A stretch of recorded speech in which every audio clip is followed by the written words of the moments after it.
I was driving near Brooker Creek Preserve in Pinellas County one weekend with my girlfriend. We were driving down this dirt road that ran straight through the marsh. It was just after midnight, and we were looking to somehow get onto the boardwalks that ran through the swamp to do some night hiking without getting caught.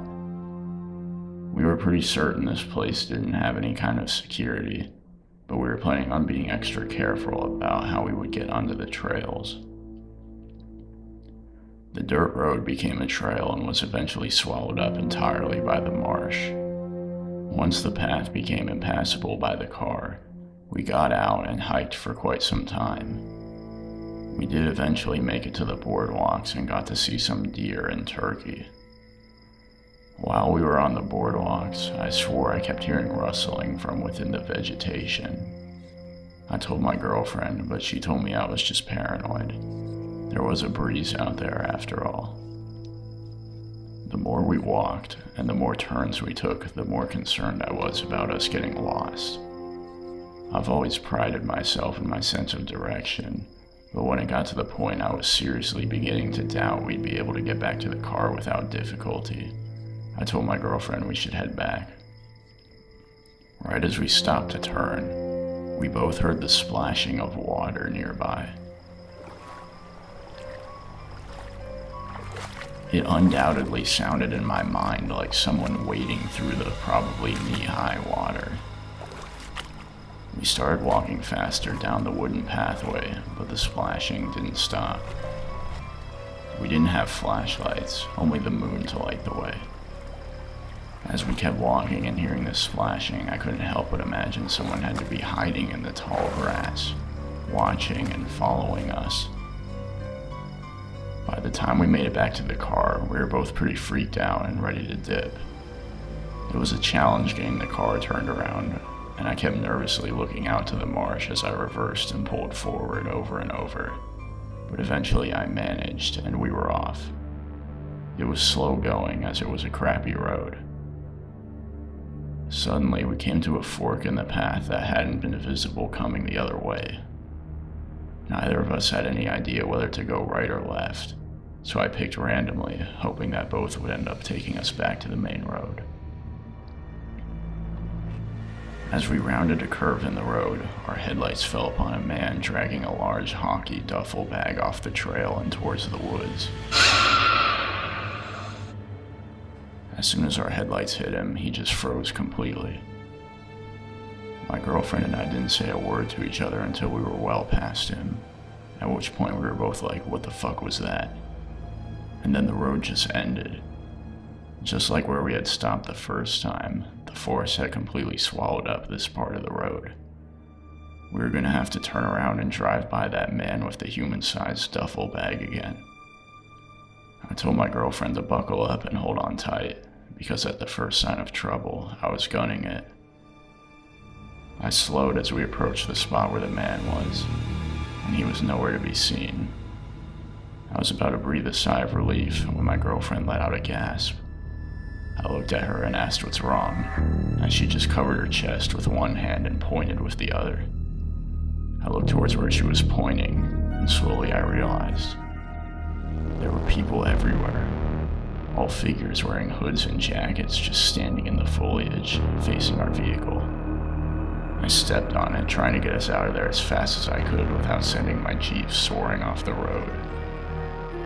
As far as I can tell, we weren't followed. Relying on pure memory, I was able to get us back on the main road, and we got the hell out of there. We contemplated reporting it, but decided not to, since we weren't supposed to be out there at that hour either. The weirdest thing about it was there couldn't have been a vehicle anywhere near those guys for 30 miles in either direction. We would have seen it if there had been. We had been up and down that entire trail, and there just wasn't anywhere to pull off the road and park. Not to mention, what the hell could have been in that bag that guy was dragging? This was by far the scariest night of my life.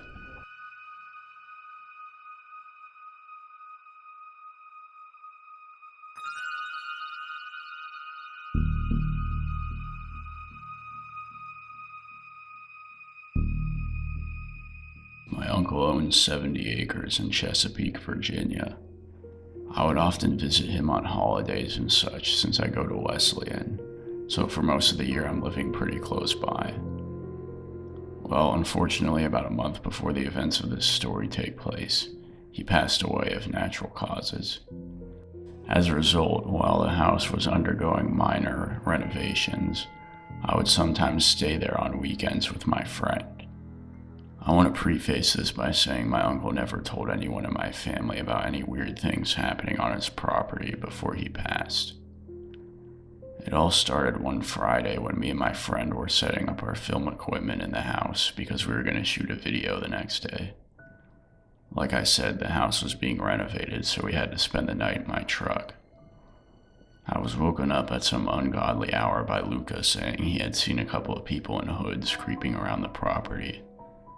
He said they were looking in the windows of the house, probably because they had seen our equipment and my truck. We got out and walked around the house and made sure all the doors were still locked, and then walked down to where the property borders the bog to take a look down there. We didn't find anything, so we went back to sleep. We stayed there all of Saturday and Sunday, and as the days progressed, we kept noticing animal carcasses in varying stages of decomposition just showing up all around the property. Bird carcasses, a couple rabbits and squirrels, and a bat, mostly found near the barn. At first we brushed it off, but by Sunday morning I was starting to think someone had to have been putting them there. We contemplated contacting the police, but decided we'd hold off until next weekend since we'd be coming back. When we came back, we found all the carcasses gone, and nothing else happened that weekend. After that, we didn't return for another 2 weeks. When we did come back, it was me, Luca, and our friend Danny. We came up to ride dirt bikes and ATVs near the bog and just shoot some footage. We came up on a Friday and had some fun riding trails through the swamp and got some good clips. By the time we returned to the property, the sun was beginning to set, decorating the sky with golden streaks. As me and Danny are chilling in the house, Luca is putting up his ATV in the barn and sees what he thinks is a person just lying on the hay in one of the stalls. He stares for a while to try and see if it is indeed a person, and this is confirmed when he sees their hand wave towards him in what looked like a dismissive kind of way. Luca ran into the house to tell us, but by the time we got there, the guy was gone. We decided to call the cops and explain the situation and asked to have a squad car sent out to the property. It took an outrageously long time for a car to finally show up. We explained everything to the officer and followed him as he looked around the property. By the time he finished his somewhat thorough search, it was starting to get dark out. He told us to call back if anything else happened and recommended getting cameras, and left. Well, that night, shit hit the fan. I was taking one for the team and letting Luca and Danny sleep in my truck while I slept on a mat in the empty house. I remember I was still lying awake, so it couldn't have been more than an hour or so after we turned in, when the piercing scream of Danny rang out from outside. I instantly jumped up and ran towards the front of the house. My gun was in the truck with them, otherwise I would have grabbed it. As I flung the front door open, I felt my heart drop to instantly see a man in a black pointed hood sprinting up the porch towards me. I slammed the door shut and locked it, and then ran towards the back door. My mind was racing and I was beginning to panic as I heard some kind of commotion erupt from out front. I ran out the back door and noticed another man in a pointed hood just standing on the back porch facing me, like he had been expecting me. In a moment of sheer panic, I ran straight into the swamp. It was the most terrifying moment of my life, struggling to run through the bog and mud, crashing through leaves and branches, not knowing if I was being chased. I wasn't sure how long I ran for, but at one point I passed by a bunch of small wooden crosses sticking out of the ground. Then I hid behind a bush. After probably 10 minutes of hiding and listening for anyone walking by, I got a call from Luca. I picked up and he told me that the trespassers had been surrounding the truck, but but after he grabbed the gun, they all ran into the swamp. He told me the police were on their way. I ran back to the house where I waited out front with Luca and Danny. This time 2 cars showed up, a little bit quicker than last time, but not by much. The officers looked around the property more thoroughly, and this time we made some shocking discoveries. The old greenhouse out by the swamp, which I had honestly forgotten about, was full of sleeping bags, clothes, books, and more dead animals. Also, there were a bunch of burnt out candles, rope, knives, and a mallet found on the 2nd story of the barn. They must have been living on the property while I wasn't there. After filing a police report, we decided to stick it out and spend the rest of the night on the property. I kept the gun close by. This was fairly recently, and I had cameras installed right after that. As far as I know, they haven't come back.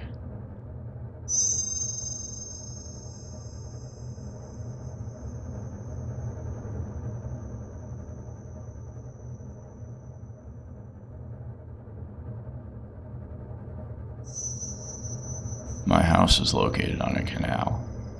As you can imagine, for that reason, my house is typically the go-to hangout spot. Last weekend on a Saturday night, my mom was out of town, so I had a couple friends over.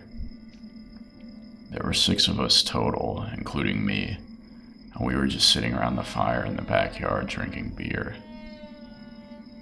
Me and one of the girls there who I had been interested in for a while had been flirting for most of the night. So with my buzzed confidence, I asked her if she wanted to walk down to the canal with me, and she agreed. We went down to the trail by the water and just walked alongside it, talking. Once the voices of our friends sounded distant enough, we sat down and just threw shit in the river. Then she stopped and told me to look across the river because she thought she saw something. I looked over there, but it was way too dark to see anything over there. The other side of the canal was just swampland, no houses. She said she saw a flash of light.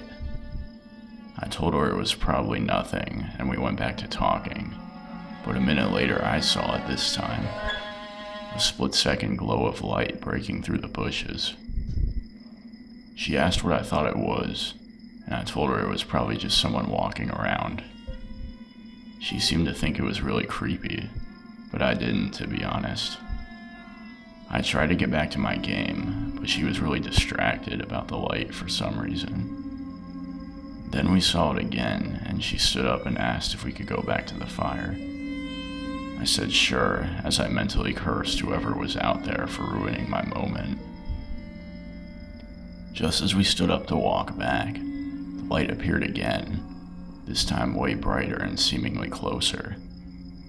I squinted over there, and I was able to make out what it was. Some man, probably 50s or 60s, was just standing on the other side of the canal holding a lantern and facing us. I could tell my crush was extremely creeped out, so I called over to him and asked if he needed something. He continued standing there. I couldn't see his face that well, but he was definitely staring at me. And then he just turned around and disappeared into the darkness. I laughed as I started walking back, but I don't think my crush found it funny. We made it back to our friends and sat around the fire. Some bit of time passed when one of my friends sitting across from me started looking at something behind me. Kyle, who the hell is that? I turned around in my seat and felt my heart leap to my throat as I saw the same guy from earlier with the lantern, this time standing in my backyard no more than 20 feet away. My immediate reaction was to jump out of my seat and start acting loud and tough, but I didn't approach him. The girls all screamed and one of my friends told them to run inside. We all yelled things at the man, but none of what we said seemed to faze him in the slightest. What happened next still hasn't left me to this day. In the blink of an eye, the man quickly dropped the lantern and pulled out what looked like a crowbar or some other long, blunt object, and began full-on charging at us. Instantly, me and my two friends ran for the house.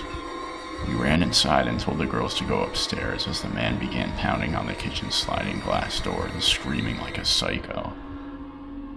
One of my friends was already on the phone with the cops as we all tried to calm down the girls who were crying.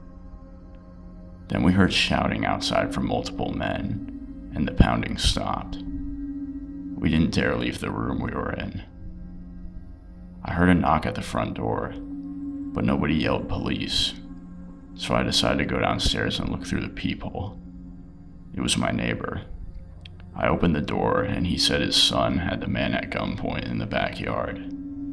I told him cops were on their way, and when they finally showed up, they hauled the guy away in cuffs.